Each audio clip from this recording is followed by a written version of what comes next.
Bonsoir à tous, merci de suivre le journal de 19h sur la télévision du Burkina. Tout d'abord, les titres.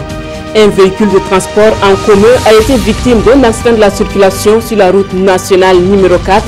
Le véhicule avait à son bord au moins 32 personnes. Il ralliait Madaga dans la Tapua à Ouagadougou. Et c'est à une quinzaine de kilomètres de Fada qu'il s'est renversé. Le bilan fait état d'un mort et 28 blessés, dont 13 graves. Dans cette édition également, Drops for Cops est un projet qui vient d'être lancé dans la région du Nord. Le projet entend soutenir 1600 producteurs maraîchers de la région. Un accompagnement qui va durer 7 ans avec une production attendue de 5200 tonnes de légumes frais par an. Le montant de cette aide se chiffre à plus de 2 milliards de francs CFA. Ce sont là les titres de ce journal. Madame, Monsieur, bonsoir et bienvenue. Cette brève avant de poursuivre. Nous sommes 13 décembre, date anniversaire de l'assassinat à Sapuy du journaliste d'investigation Norbert Zongo et ses camarades. Chaque année, et cela depuis 19 ans, la CCVC, la Coalition contre la vie chère et la CEP, la Société des éditeurs de presse, ont organisé une série d'activités en la mémoire des disparus et réclamé vérité et justice. À Ouagadougou, la commémoration a débuté ce matin par un dépôt de gerbes sur la tombe de Norbert Zongo, puis une marche-meeting à la place de la Nation. À Koudougou, sa ville natale, des activités commémoratives ont également été organisées. La suite du journal. On ne cessera jamais d'insister, prudence et encore prudence sur les routes. Une personne a trouvé la mort sur l'axe Diapa-Fada et 28 autres blessés. Ces personnes étaient les passagers d'un véhicule de transport en commun qui ralliait Madaga à Ouagadougou. Et c'est à environ 15 km de la ville de Fada que le véhicule s'est renversé. Les détails avec Seydou Ninkiema et Mahamadi Ouedraogo. Démarré à Madaga dans la commune de Logobou, province de la Tapua, en partance pour Ouagadougou, ce véhicule de transport en commun a fini sa course ici, au bord de la route nationale numéro 4, en cette soirée du lundi 11 décembre 2017. Sur les 32 personnes à bord, le bilan fait état d'un mort et de 28 blessés transférés à l'hôpital de Fadangourma. Il y a 11 qui ont été transférés au PO, c'est-à-dire le poste opéré. Il y a 2 qui sont actuellement admis au bloc opératoire pour subir des interventions chirurgicales. C'est des cas d'urgence? C'est des cas d'urgence, d'extrême urgence. Donc les 13 autres, c'est des blessés légers, alors qui vont rester au niveau du service médico-chirurgical. Et pour les autres, on va les garder en observation jusqu'à demain matin pour voir l'évolution de leur cas.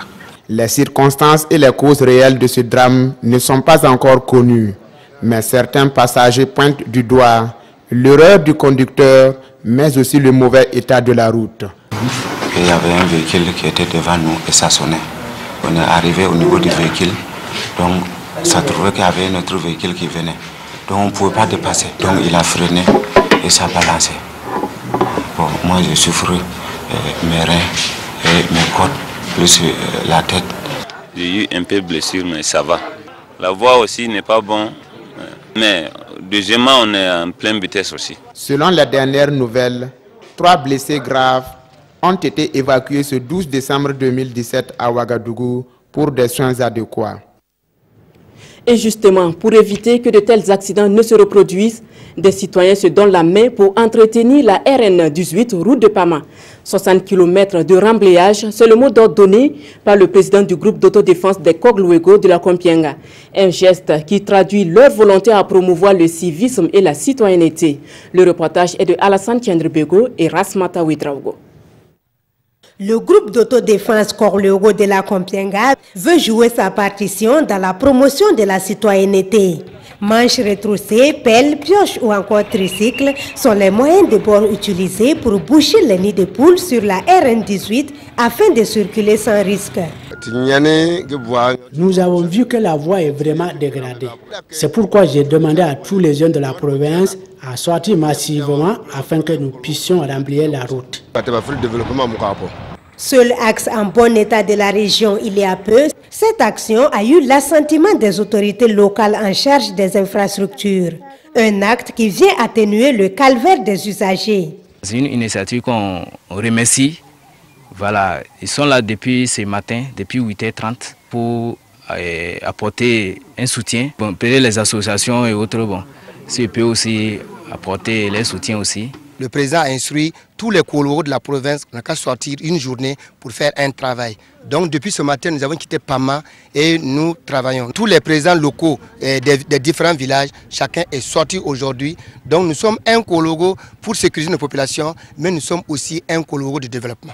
17h temps universel a marqué l'arrêt des travaux avec un mot d'ordre atteindre 60 km au prochain rendez-vous.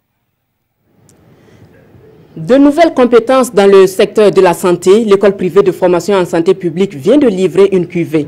Les récipiendaires sont composés entre autres d'infirmiers d'État, de sages-femmes et maïticiens d'État, de garçons et filles de salle. 420 au départ, ils sont 409 à réussir l'examen national des infirmiers d'État et désormais prêts à servir la nation. On en sait davantage avec Tanga Kafando. Ils sont 409 agents de santé nouvellement sortis de l'école privée de formation en santé publique Wenpanga. 409 a prêté serment pour servir la nation, comme le dit le nom de baptême de la promotion, la santé de la population, notre priorité. Le nom de notre baptême, c'est santé de la population, notre priorité. On a fait ce choix parce qu'on s'est dit que notre promotion ne s'est pas fixée pour objectif seulement que de soigner la maladie. On s'est fixé pour des objectifs, c'est promouvoir la santé, éduquer la population, les informer sur tout ce qui concerne la santé avant de les soigner. À cette cérémonie, les lauréats ont reçu leurs diplômes qui font désormais d'eux des infirmiers d'État, des sages-femmes, des maïticiens d'État, des agents itinérants de santé communautaire et des garçons et filles de salle. Nous avons eu au total 409 admis sur 420 présentés. Et les admis s'échelonnent de la façon suivante. Infirmiers et infirmières d'État, nous avons présenté 126, nous avons eu 122. Sages-femmes, on a présenté 65, il y a eu 102 admis. Agents itinérants de santé, on a présenté 173, on a eu 170. Et garçons et filles de salle, 55 présentés, 52 admis. Ça un taux global de réussite de 97,12%. L'école privée de santé publique Wenpanga a ouvert ses portes en 2010 et depuis lors, elle a mis plus de 3000 agents de santé sur le marché de l'emploi dans le secteur de la santé. Je vous le disais en titre, au moins 1600 producteurs maraîchers de la région du Nord vont bénéficier d'un appui financier les 7 prochaines années. Plus de 2 milliards de francs CFA, c'est le montant de l'enveloppe prévue pour cet accompagnement. L'initiative est du projet Drops for Crops, un projet lancé la semaine dernière à Waiguia. Le compte rendu avec Constantin Ouedraogo et Issouf Kabouré. Améliorer l'efficacité de la gestion de l'eau pour une production maraîchère plus performante dans la région du Nord, telle est l'ambition du projet Drops for Crops. Lancé en juillet dernier, le projet dévoile ici sa stratégie de mise en œuvre aux acteurs des communes du Zondoma et du Yatenga. C'est un projet qui vise 4 résultats essentiels. Le premier, c'est d'assurer durablement la disponibilité de l'eau. Deuxièmement, c'est introduire des technologies de production. Et le troisième résultat, c'est de faire en sorte qu'il y ait une certaine sécurisation des terres qui seront utilisées dans la production. Sa mise en œuvre va accroître la production maraîchère dans la région du Nord et pour atteindre ces objectifs, le projet sollicite le concours des autorités locales, des propriétaires terriens et aussi des producteurs maraîchers. Disponibiliser la ressource eau, parce que quiconque a la terre et à l'eau, nécessairement, avec justement les nouvelles technologies, ne pourra faire que de bonnes productions et qui produit bien. Aspire à une meilleure commercialisation. Je voudrais interpeller tous les acteurs, à commencer prioritairement par les producteurs et aussi les techniciens qui sont chargés de les accompagner à s'approprier véritablement ce projet qui sans doute aura des retombées bénéfiques pour notre région.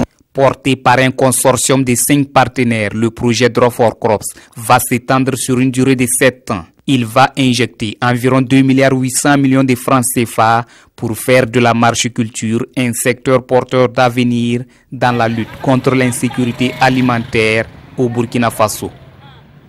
Des agents de police de l'eau de la région de l'Est ont prêté serment le 8 décembre dernier devant le tribunal de grande instance de Fadang Gourma. Ils étaient au nombre de 4 et ils sont désormais investis des pleins pouvoirs pour protéger les ressources en eau de la région. Suivez plutôt ce reportage de Alassane Tiandrebego et Mahamadi Ouedraogo. Ces 4 agents du service de l'eau effectuent le rituel de prestation de serment devant les juges du tribunal de grande instance de Fadaougourma.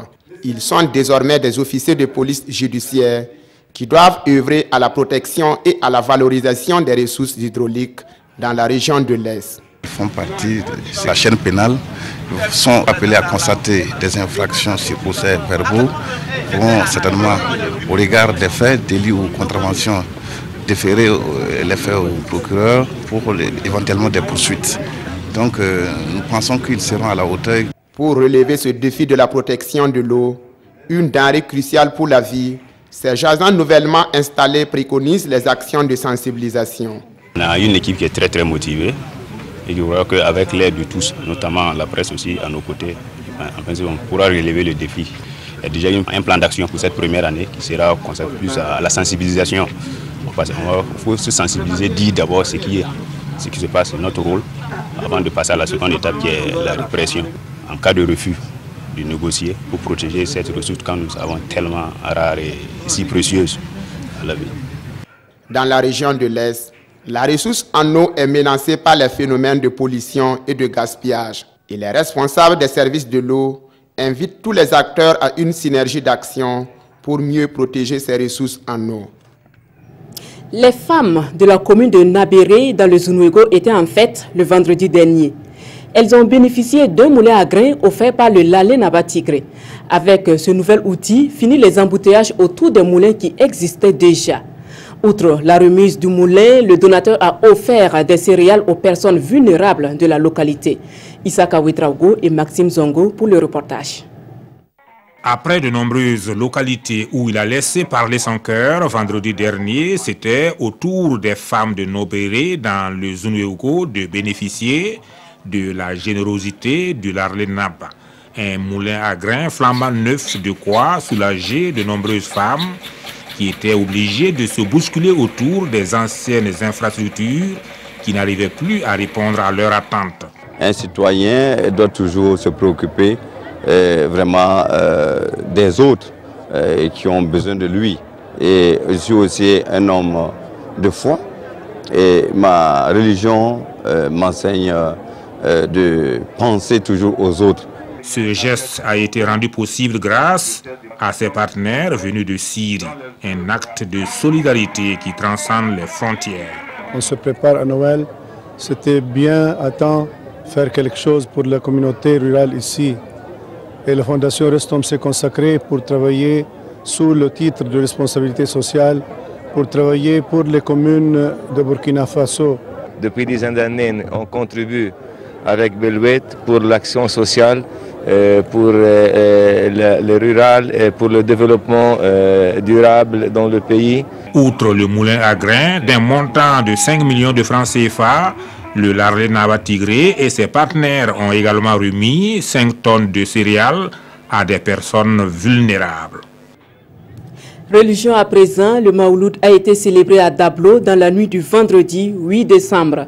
Réunis sous l'égide du cheikh Ali Doussana, les fidèles se sont penchés sur le thème « L'unité des musulmans ». Le but, inciter les populations à l'union et à la tolérance. Le compte rendu avec Jean-Eudes Bayala et Zalissa Sanfo. Des cantiques, des invocations à Allah, en souvenir de la naissance du prophète Mohammed. Nous sommes ici à Dablo, dans le Saint-Martin. À l'invitation du cheikh Ali Doussana, ils sont venus des 4 coins du Burkina Faso pour écouter les enseignements sur la vie du prophète de l'islam ainsi que ses recommandations pour une vie de plénitude.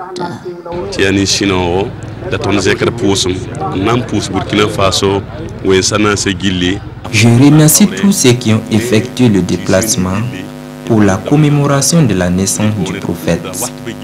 Je prie que chacun de nous soit le modèle du prophète Mohammed pour la germination de la paix, de l'amour et de la solidarité dans la société. Union et tolérance dans la pratique de la foi. C'est l'invite faite par le cheikh à cette soirée de souvenirs, de louanges, de partage et d'adoration. Les thèmes invitent les musulmans à l'union, à la solidarité dans la pratique de la religion. C'est par ces valeurs cardinales que nous pouvons bâtir le Burkina Faso.